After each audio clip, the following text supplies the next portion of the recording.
we need to be able to create this comfortable climate of calm, continual conversation where our kids can come to us, where we can be that go-to person.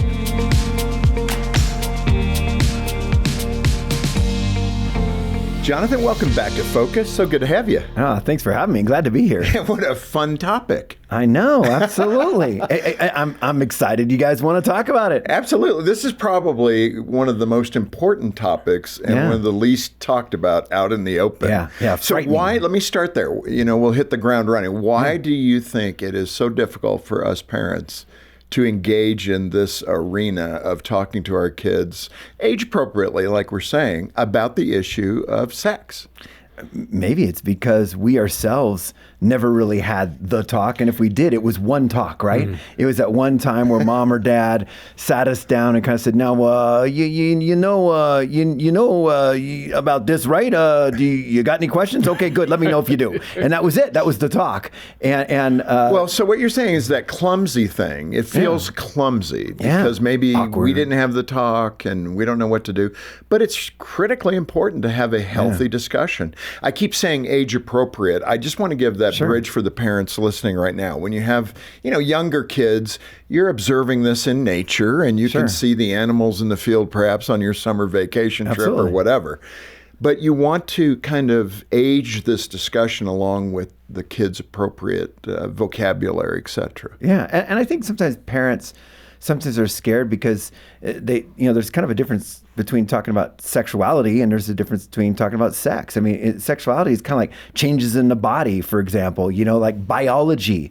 I think a big mistake is sometimes parents will stick to only talking about biology and they'll never talk about morality. They'll never talk about spirituality. They'll never talk about God's design for us. And I think we're scared of that. And it's funny because the Bible's not scared of that, but we're scared of it. And so it kind of becomes that one talk. It becomes that checkbox of, okay, now, honey, you're going to take him out for the camping weekend, right? Now that he's 17, and you're going to have the one talk with him and you're going to explain everything to him and it'll be done. Check the box. And that's it. It often, and I just know that every school assembly I've been at, when kids line up and come up to me and start asking me questions, I'm always researching, and they don't even realize that I'm researching right then when they come up. All I say, so have you talked with your parents about this? And I almost know the answer, but I ask it anyway because I'm just so curious.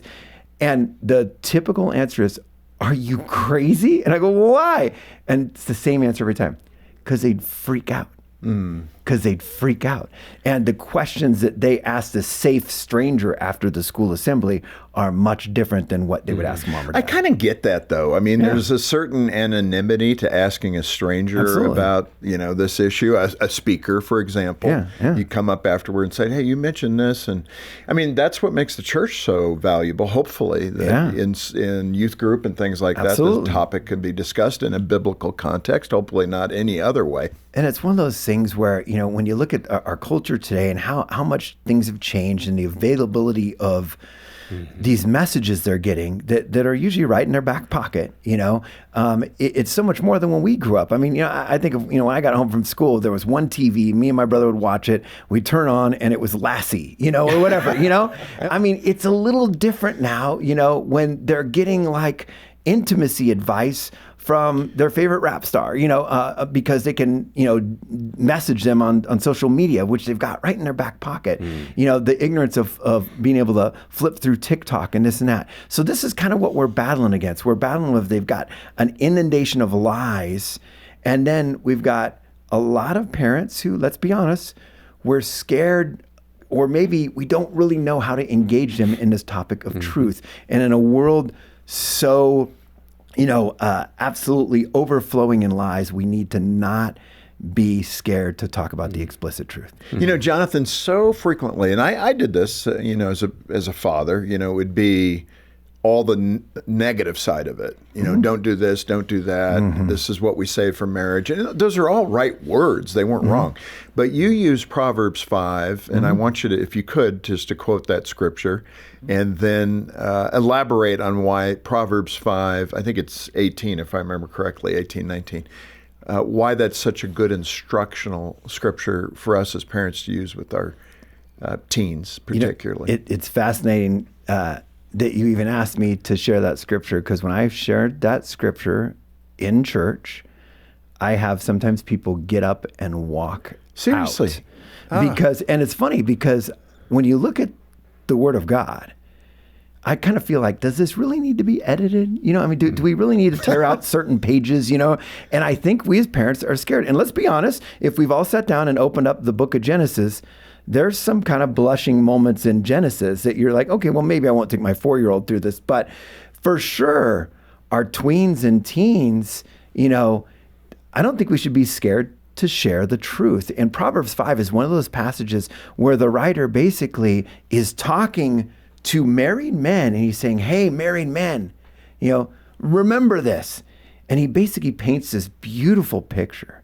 You know, he paints this beautiful picture where he says, may your fountain be blessed, you know, and he starts talking about their wives, this loving doe, this graceful deer. And he says, may her breast satisfy you at all times. I love the expression on a young boy's face when I read that verse to them. Yeah, they can't believe it says this is in the Bible, you know. You know, may her breast satisfy you at all times, and may you be entranced with her love. And then it goes on. It actually goes on to talk about, hey, but why would you want to embrace, and depending on the translation, the breast or the bosom of a promiscuous woman? Why would you want to do that? Why would you be of such folly, the words used? And what a great conversation to talk about God's design. Hey, God's design, sex is this good thing that he designed to where in our marriage relationship, you know, a man and a woman can enjoy each other physically, intimately. That's the way it was created. This isn't a bad thing. This is a good thing. But why would we want to go share that with a bunch of other people? And it's a great conversation to have. You know, Jonathan, one of the difficulties, you see this in adult Christians, because of the gnarledness of how parents, I think for the most part, have dealt with this. It's not all on the parents' lap, but, you know, the culture, everybody. There's such a, even in the Christian community, there's such a disconnection about God's gift in marriage. Yeah. You know, especially I think women tend to feel this is dirty, this isn't right. I mean, this is God's gift to the marriage couple, right?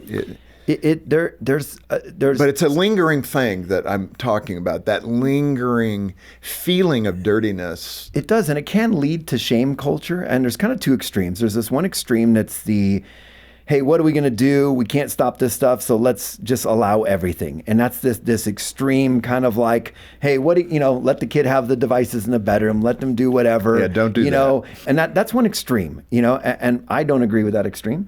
But there's another extreme, and it's a polar opposite extreme, and it's almost this reaction of, oh, we got to find something on TV without dirty sex, you know, and it's kind of like, you know, and it's constantly this, and I understand the you know, the motivation is good. It's like, wouldn't it be cool to show something that didn't, you know, veer from biblical standards, but it comes out, and what kids hear is sex is bad, sex is dirty. Correct. And so kids kind of grow up thinking it's that shameful thing, and they're like, what's wrong with me? Because, gosh, all my friends at school, everybody I follow on social media, it's like this good thing, but yet my parents are telling me it's this bad thing. And that's where we need to have that ongoing conversation about truth of what sex is. And sex is this amazing gift God gave us.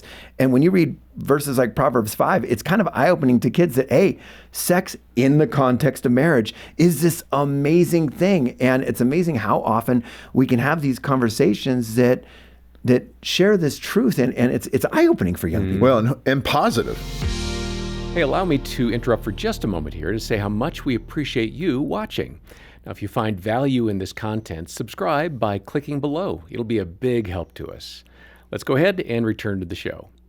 Jonathan, in fact, you had kind of the don't freak out parenting example in the book with your friend Aaron. What happened? Yeah, and this was a youth pastor friend of mine who, when he was a kid growing up, he had an experience where he was really struggling with pornography. And pornography is a real struggle.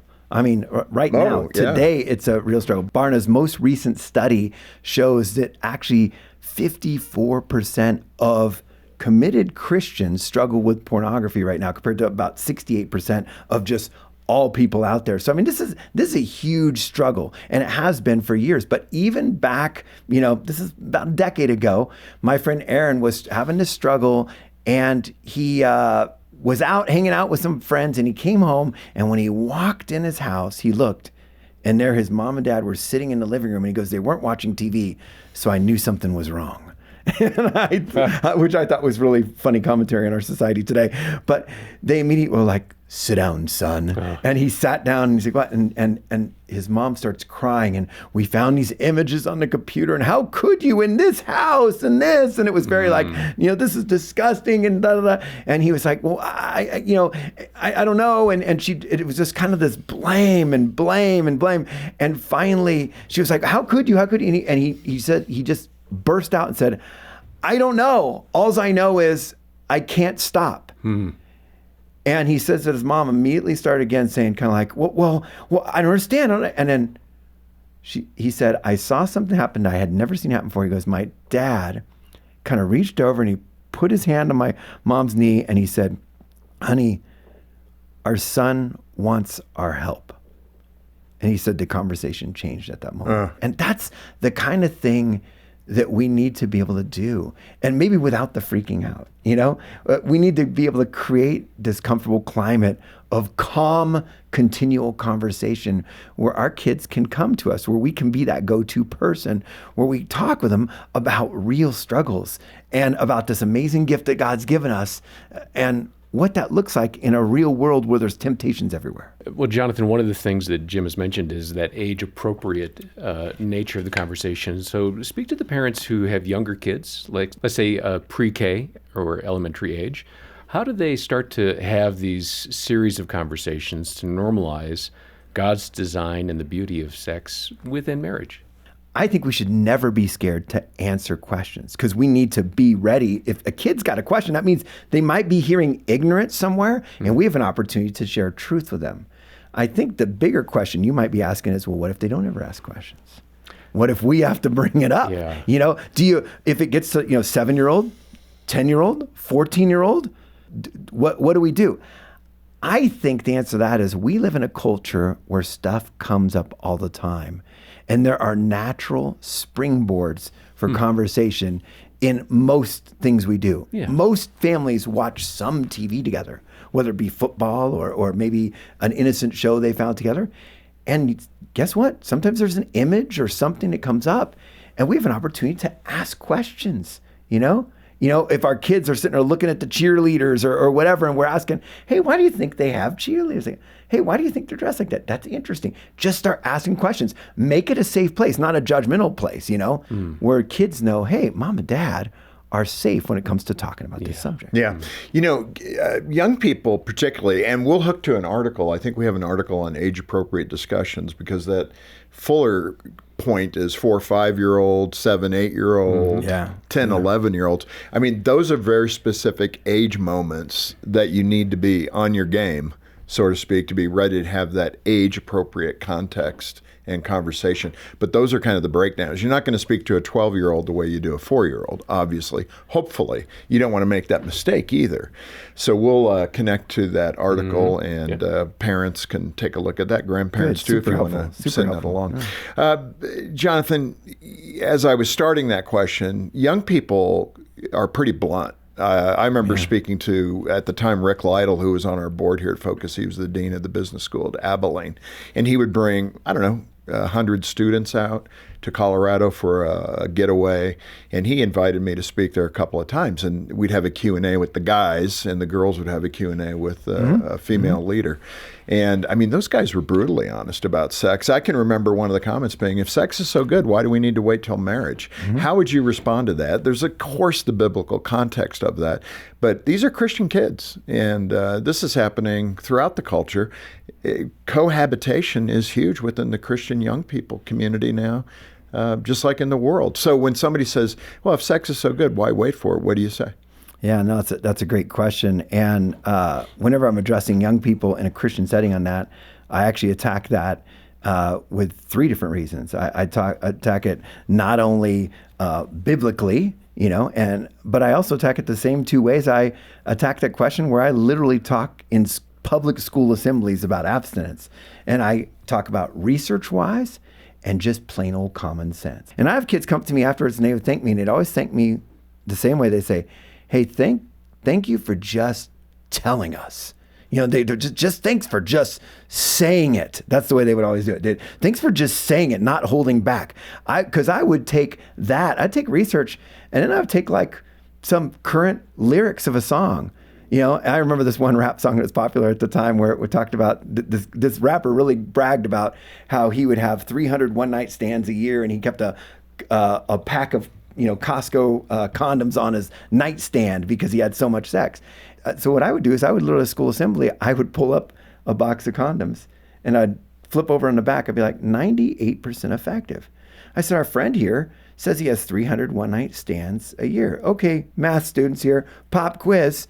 If you have 300 one-night stands and you use a condom every time effectively, statistically, how many girls are you going to get pregnant? And literally kids would yell out, 6, you know? And I said, oh, okay, you know? And what about STDs? And I'd have these conversations and kids would thank me because I'm just addressing, hey, not only, hey, here's what you're hearing, but here's what's out there. When I finished addressing, I told you there's 2 things I would do. One, I would address the statistics and that kind of stuff.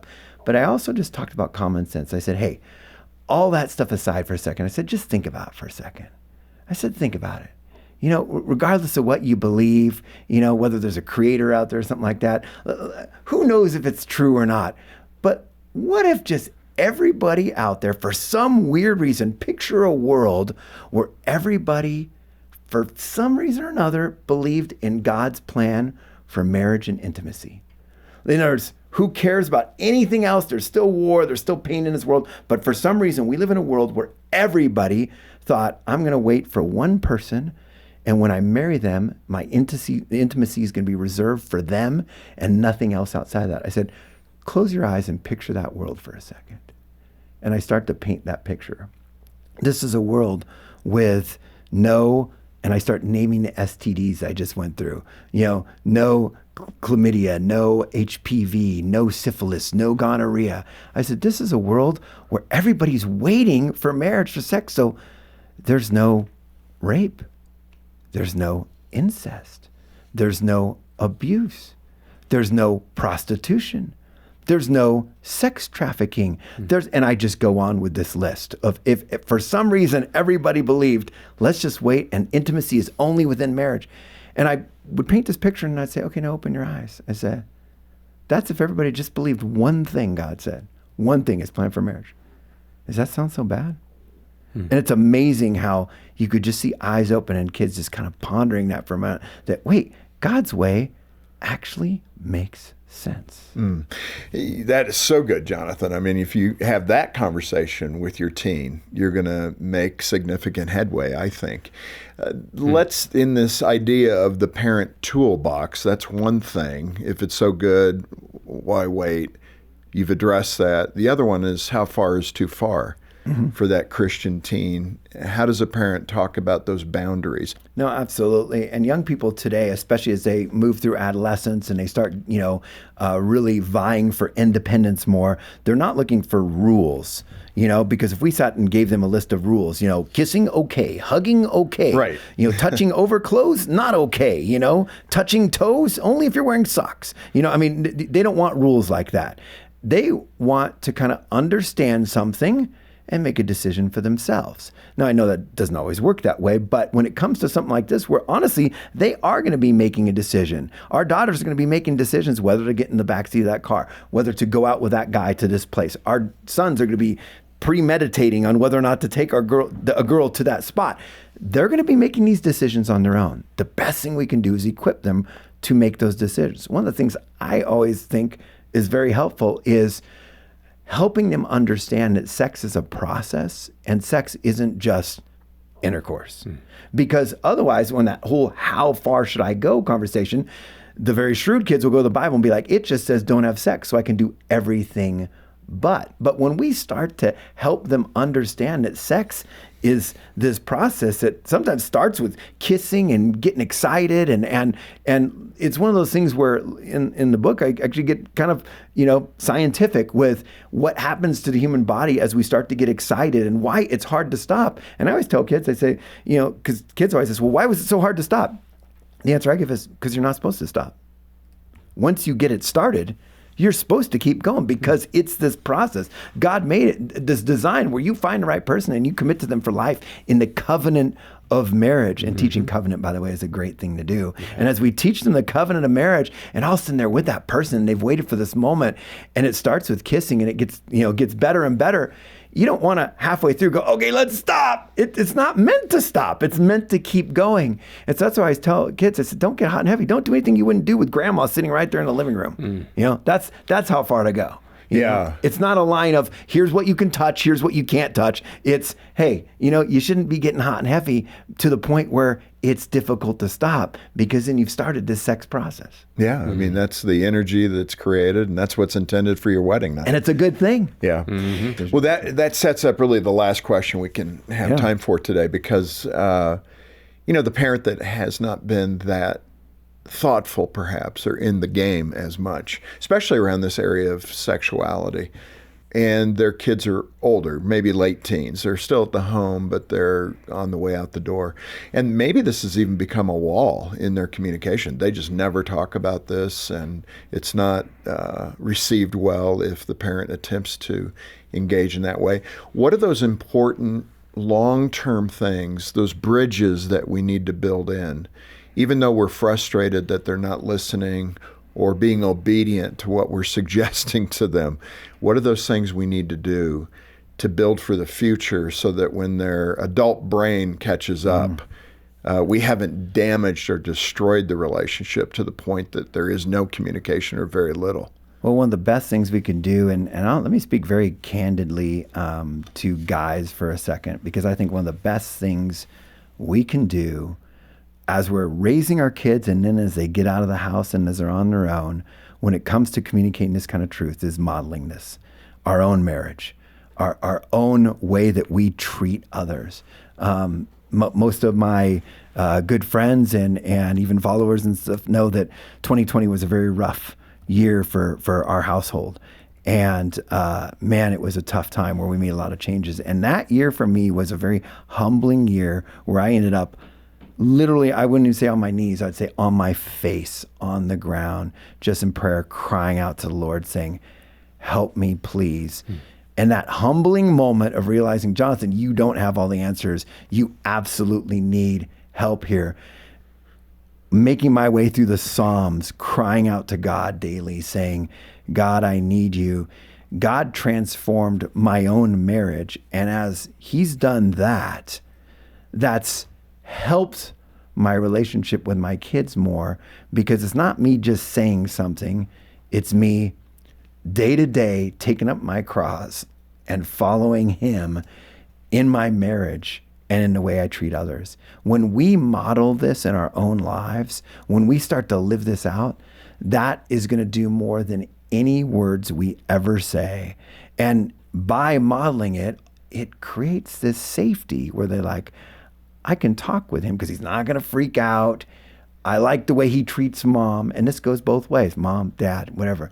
But for me, I'm talking to guys here. Guys, our marriage, working on our marriage is the best thing we can do to be a good parent.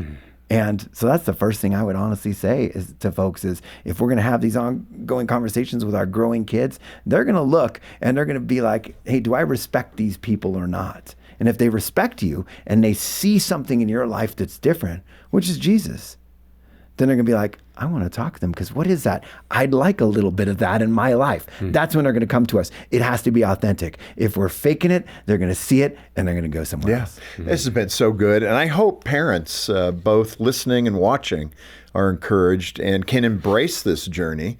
This is part of parenting, and this is probably one of the most challenging areas for us is to have the discussions, to drip irrigate on this topic of sexuality I like that. so that your kids can be as healthy as possible. This culture will bombard us, young and old, with over-sexualized content. And the thing we need to do is to build up a young person's ability to discern what is good and what is evil. And that's all we can do. We can't own the outcome. We can only try to equip them and to help them as best as we can. A good way to get that start is with Jonathan's book, More Than Just the Talk, Becoming Your Kid's Go-To Person About Sex. That title says it all. That's exactly the outcome that we want. And I hope you can, I hope you're motivated to get a copy, and we'll make it easy if you can make a gift of any amount. Monthly would be outstanding. But a one-time gift as well. We'll send you a copy if you can do that as our way of saying thank you for being part of the ministry and helping other families to be as healthy as possible in this area. Yeah, support this show and our efforts to equip parents when you make that monthly pledge or one-time contribution. You can call 800, the letter A in the word family, to do that and request the book, or stop by the program description. We've got the links right there for you. On behalf of the entire team, thanks for joining us today for Focus on the Family with Jim Daly. I'm John Fuller, inviting you back next time as we once again help you and your family thrive in Christ.